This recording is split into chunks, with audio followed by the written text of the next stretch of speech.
The external oblique arises from the 6th to 12th ribs. The external oblique has anterior and the posterior fibers, where the upper anterior fibers are oriented downwards and medially, whereas the lower posterior fibers are oriented downwards and forwards. These are the attachment sites of external oblique from the 6th to 12th ribs.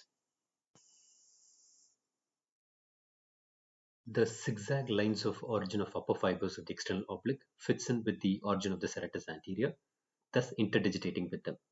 So this forms a continuous muscle complex called serrato-oblique complex. The lower fibers rises from 10th, 11th and 12th ribs and gets attached to the iliac crest.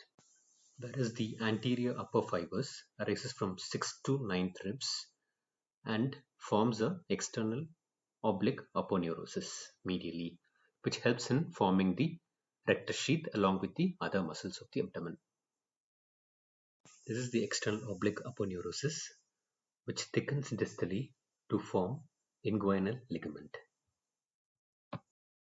The lower fibers, which arises from 10th, 11th and 12th ribs, has direct attachment to the iliac crest.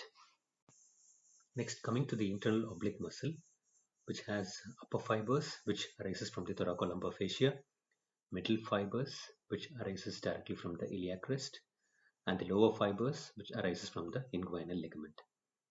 The upper fibers run steeply upward, whereas the middle fibers run less steeply upwards, and the lower fibers has transverse orientation. The lowest fibers towards the inguinal region, they are oriented downward.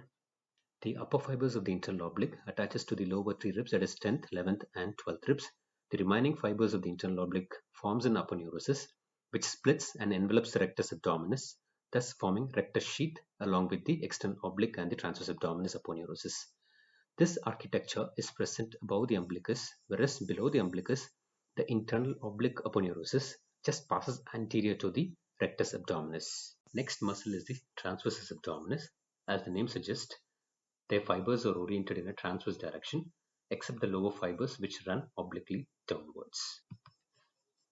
The attachment sites of the transverse abdominis is quite wide, including the costal margin of the ribs, thoracolumbar fascia, iliac crest, as well as the inguinal ligament. The superior fibers of the transverse abdominis has attachment to the costal margin from 6th to 12th ribs, whereas the middle part of the transverse abdominis is attached to the thoracolumbar fascia, and the inferior part is attached to the iliac crest inner aspect. And the lowest fibers, which are towards the inguinal ligament, it has some attachment to the inguinal ligament as well. All these fibers ends in transverse abdominis aponeurosis, which passes behind the internal oblique aponeurosis, behind the rectus abdominis, and helps in forming a rectus sheath.